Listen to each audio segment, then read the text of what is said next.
Last week, I was in Las Vegas, and I was in a position of negative leverage. Now, let me explain to you what I mean by that. I don't gamble.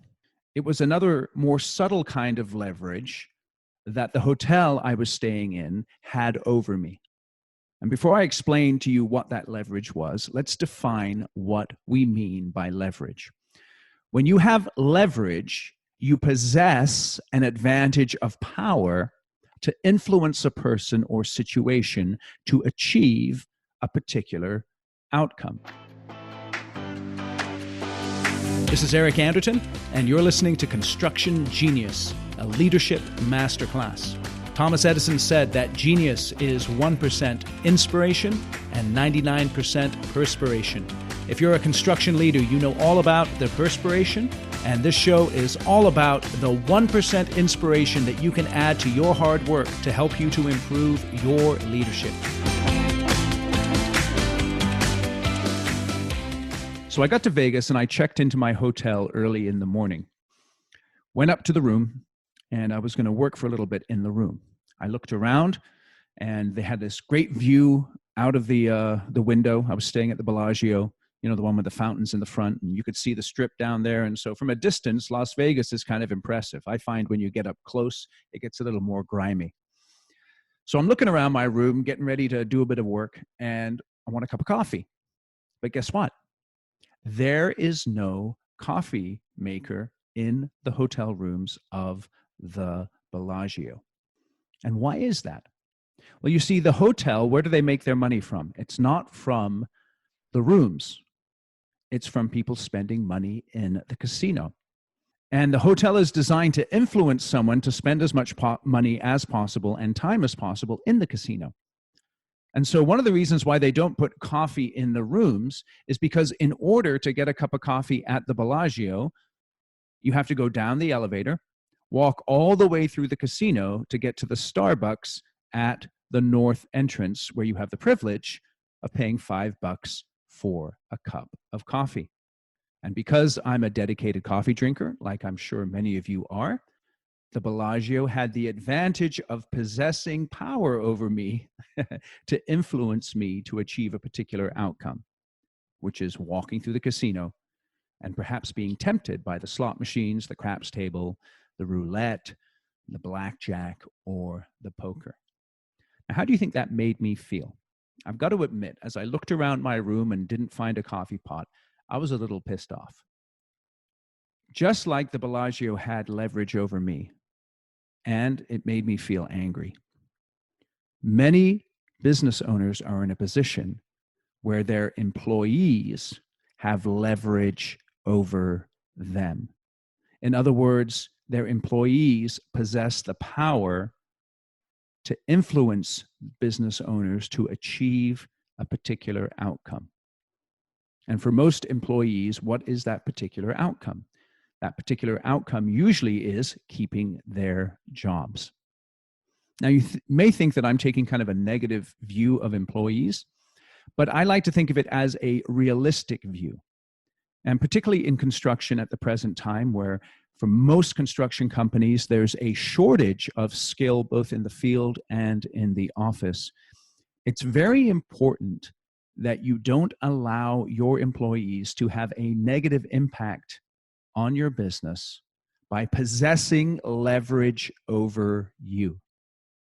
So in this episode, we're going to explore 5 examples of negative leverage, the detrimental or negative impact of this type of leverage, and then practical ways that you can avoid these leverage situations. So the first thing we want to talk about here is the 5 examples of negative leverage. And when it comes to them, I'd like you to think about how an ounce of prevention is better than a pound of cure. And the reason is because there isn't easy remedies or painless remedies to most of these situations of negative leverage. So I'm going to give you the 5 examples of leverage up front, and then I'll explain each one. And as I do, I'd like you to think about, is there anyone in my company at the moment who has this type of leverage over me? And if so, what do I plan to do about it? So let me just name them off here, and then we'll go through explaining each one. First one is technical Tina. Number 2, relationship Rick. Number 3, location Larry. Number 4, legacy Linda. And number 5, Freddie family member. Now, I understand this is a little bit cheesy, but I give you the cheesy names just to kind of give you something to hook into there, right? Okay, so technical Tina, relationship Rick, location Larry, legacy Linda, and Freddie the family member. Let's go through each one and discuss how they may have a negative impact on your business. Let's talk about technical Tina. Technical Tina is the person in your organization with specialized knowledge, particularly knowledge that you don't possess, or knowledge that you perhaps possess but don't want to exercise because it's not the highest and best use of your time. Let me give you an example. Perhaps there's someone in your construction company who's in charge of finances or accounting. They've been doing it for years. They're comfortable with all of the programs, and they've got themselves in a position of power in your organization because perhaps they have control over the purse strings, of course, with your final approval, and they have control over the processes that are related to the distribution of money throughout your organization.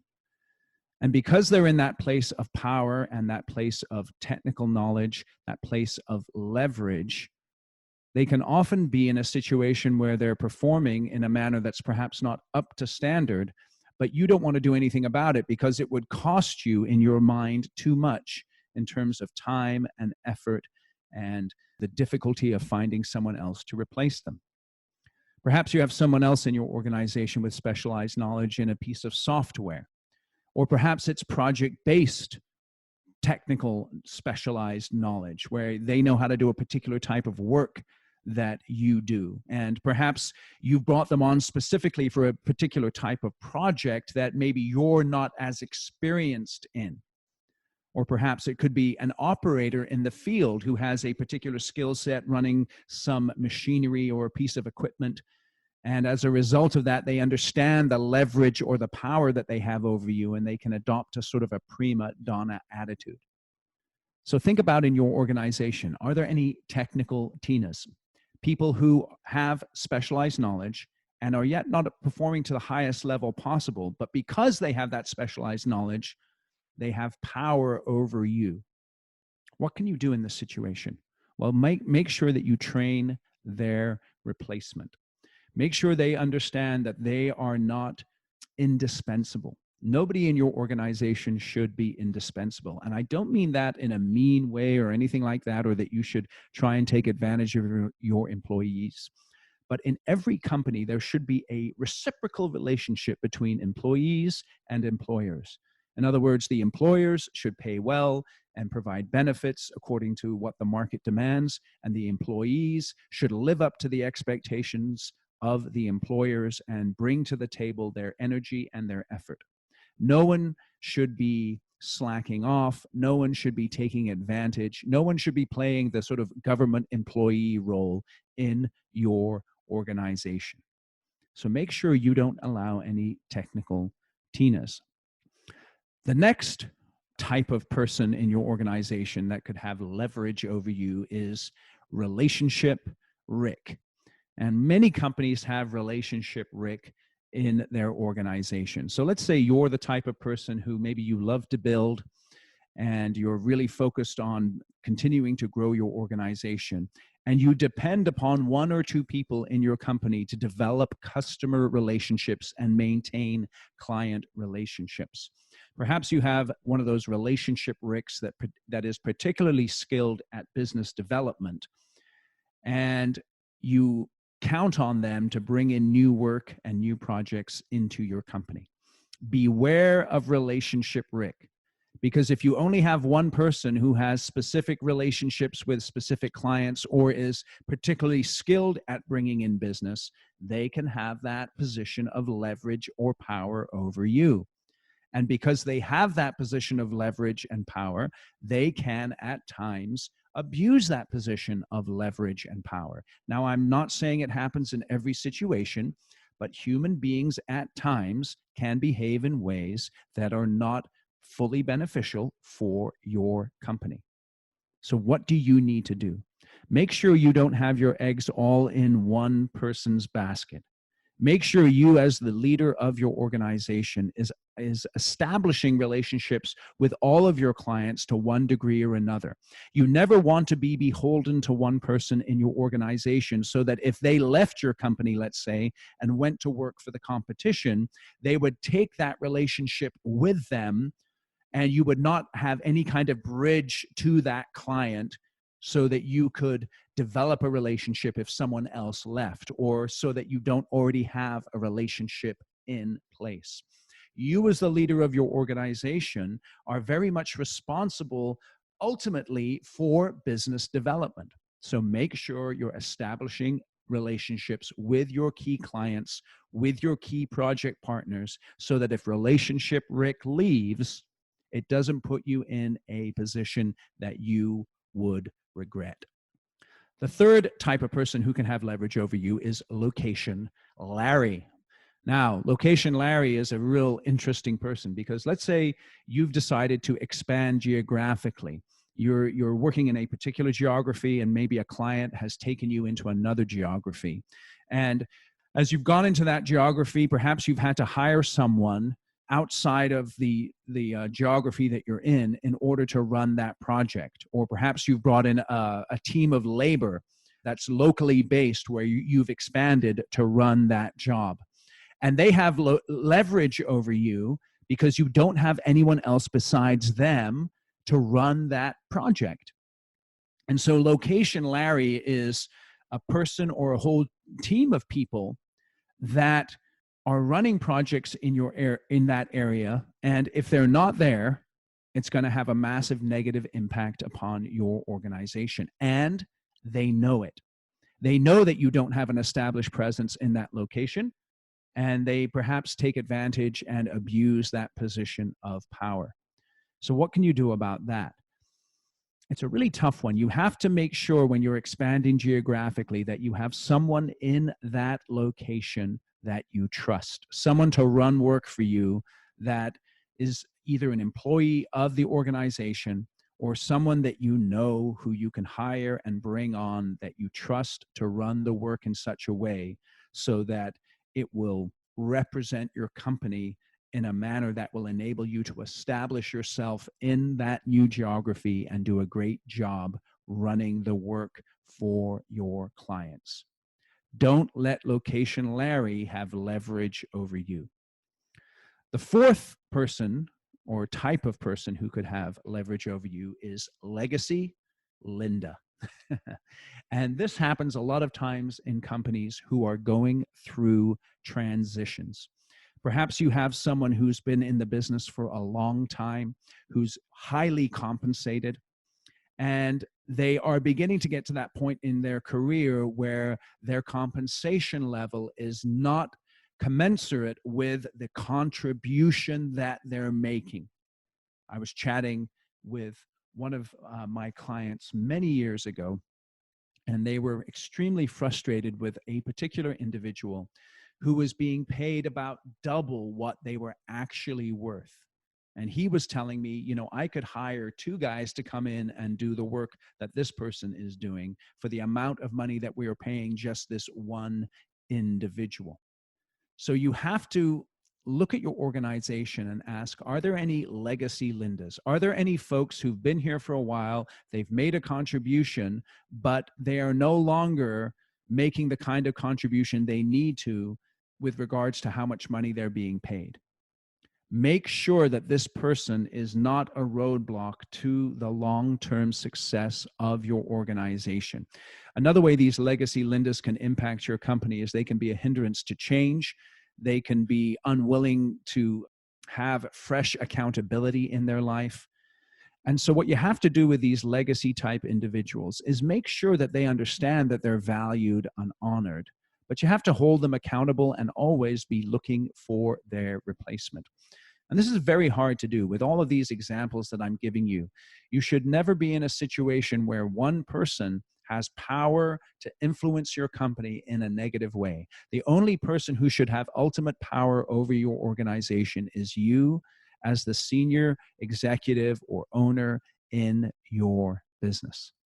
The fifth and final person is, or type of person, is perhaps for many construction company owners the most challenging, and that is Freddie, the family member.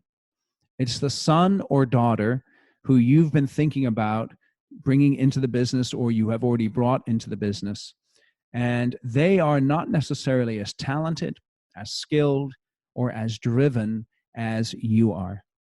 And yet you as a parent feel that obligation to give them an opportunity, and you bring them in, and it really hinders the overall growth and dynamic of your company. And this is a real tough one because all of us know as parents, it can be extremely hard to be objective about how talented our children are. And so if you're going to be bringing in family members into your organization, and if you're hoping to be able to pass off your company to the next generation, you need a particular perspective. And in my work with construction companies, I've observed the family businesses that have done well. And what they do is they always start their kids off early in the business, and they always start them in the trenches. And they make the emphasis that their last name has no impact. It is the quality of the work that they produce and the contribution that they make to the organization that is important. So if you're going to have family members, you have to work hard not to allow them to have a sense of entitlement, but clearly define their role and responsibility. And if possible, have them report to someone else in your organization so that they can be held accountable for their performance. And make sure that you're giving that person in your organization who they are reporting to complete control over their work performance. Empower them to hold your son or your daughter accountable so that they can grow and learn in the business and not become one of those family members that weighs down the organization. So we've talked about the 5 examples of leverage. And now what I'd like to cover is the negative impact of this type of leverage in your organization. So when one of these people have power over you in some way or another, it really does have a negative impact on your company. And the first thing it does is it impacts morale, because your people in your organization are extremely smart. In other words, they know when someone has leverage over you.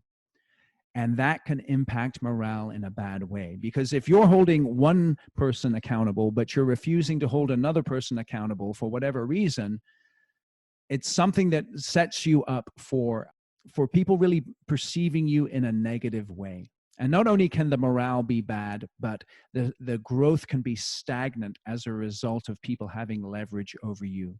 Poor performers result in profit fade. If you're looking at profit fade in your organization, it can be because you're allowing poor performers and you're not dealing with the issues that they're presenting to you, and you're not holding people accountable for their lack of performance. And the reason why that profit fade happens is because when somebody sees one person not being held accountable, the typical reaction can be this: if they aren't held accountable, then why do I have to step up and do my work? It's kind of like in a family, right? Where one kid looks at another kid not being held accountable. And as a result of that, they figure they can behave in an unacceptable way as well. So morale is bad, growth is stagnant, and then it also creates, in some companies, what I call behavior silos. So some areas of the company are doing very well, and other areas of the company are not. Perhaps you have one project team that kicks butt every single time they're given a project, but because you have some of those leverage issues on another project team, perhaps there's a project executive that you don't hold accountable for whatever reason, what happens then is you have these behavior silos. And some projects consistently come in profitably, other projects consistently struggle. And the only way to deal with this negative impact of leverage is to deal with it, is to address it, is to admit that it's happening, and to take steps to remedy the situation. And the good news is, if you're willing to do that, it immediately enhances your leadership credibility. So we've talked about 5 examples of leverage and the negative impact of leverage. Now let's cover practical ways to avoid leverage situations. The first way you can do this is to define the values that drive your business. What are the ways of behaving that define you as a company? And when you do that, the wonderful thing that it creates is a sense of clarity. Because if you say, these are our values by which we run our organization, it will immediately begin to spotlight people who are behaving according to those values within your company and people who are not. And many of those situations of leverage that we discussed earlier, the reason why they have power over you is because of their particular technical skill, or the fact they're in a particular location, or they have specific relationships, but they don't live out the values that drive your company. And once you've defined those values, you can begin to see the people who are perhaps in those places of power, but are not necessarily a good fit for your organization. Because companies that define their values well, what the effect of that is it attracts the right types of people to their organization, but then it repels the wrong types of people away from their organization. Once you defined your values, or the way that people in your company should be showing up and behaving every day, then what you need to do is define roles and responsibilities very clearly. Every single person in your company should have a clearly defined set of roles and responsibilities that they understand and they agree to. Now, I understand that this sounds obvious, but number one, many companies I know don't have clearly defined roles and responsibilities. Or number two, they have dusty roles and responsibilities that somebody gave them years ago and are stuck up on a shelf somewhere, and they never pull them out and communicate them to people when they join the company or when they get promoted into a new position. So make sure that everyone understands clearly their role and responsibility, and that people are able to fulfill their role and responsibility and at the same time live out the values that define your organization. Those two things have to go hand in hand. In other words, it's not enough to have technical skill. You must have technical skill, and you must be behaviorally aligned with the way your company shows up. And then you, as a leader, you have to hold people accountable for the values that drive your company and for fulfilling the role and responsibility in your organization. And to do that, you have to evaluate them on a consistent basis. You have to give them at least, at a minimum, an annual review based on their role and responsibility and based on the values that drive your organization. So those are the 3 things that we covered here today. We talked about the 5 examples of leverage, the negative impact of leverage, and practical ways to avoid leverage situations. Now, I understand that it's very easy for me to sit here and give you all of this advice. And you might be listening to the podcast today and say, Eric, I'm extremely busy, and I may have those technical Tinas and the location Larrys and the relationship Ricks in my organization, but right now I can't move them on from my company because I need them. And what you're describing right there is someone who has leverage over you. Now, how long are you going to allow them to have that leverage position? You may not be able to do something about it today, but you can begin to make progress to doing something about it. You can begin by sitting down with them and explaining to them their role and responsibility. Okay? You can begin by clearly communicating to them the way that you want them to behave on a day in and day out basis. Because if you don't sit down and do that, they're going to continue to have that power over you, and you're going to continue to suffer the negative impact of leverage. Now, going back to my example of Vegas, right? They had leverage over me at the Bellagio because every day I went downstairs, walked through the casino, and went to the Starbucks and got myself a cup of coffee. Now, that's my bad, perhaps, for wanting that cup of coffee every day. But guess what? I didn't gamble. So they didn't achieve what they were looking to get from me. And it was a temporary situation. In other words, I only stayed at the Bellagio for a couple of days, and then I came back home. And back home, I got my French press and my coffee, and I can make coffee in the morning, and it's no big deal. The problem is for many business owners is they allow these positions of leverage that people have over them to continue year after year after year. And so in order to overcome that, you have to do some hard work. Like I said earlier, define your values and commit to hiring and promoting people that are aligned with those values. Define roles and responsibilities, communicate those clearly, and don't allow people to perform below those roles and responsibilities without holding them accountable. Be willing as an owner or as a senior executive to have difficult conversations with the people who are perhaps in those leverage positions. And make sure that everyone in your company understands that there's no one who's irreplaceable or indispensable. And that means that you have to consistently be doing your best to develop your bench, to be reaching out to talent, if necessary, to bring them into your organization, but also developing talent internally. So everyone feels some positive pressure to step up and live out the values of the organization and fully execute their role and responsibility. And if that's not happening, then you have to make change. And this is the way that I look at it. When one of my clients is talking to me about someone that they're concerned with, I give them a 6-month window in terms of the way I think about it. And I ask them this question. If we're having this same conversation about this individual who you're allowing to have leverage over you in a particular situation, if we're having the same conversation 6 months from now, do I have your permission to yell at you? And what I mean by that is this. You can't allow these things just to go on and on and on. You have to deal with them. You have to identify them. You have to be willing to have those difficult conversations.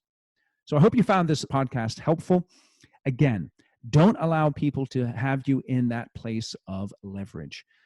Be willing to do what you need to do in order to be free as a business owner, to work with the types of people who are making the types of contribution to your organization that you desire.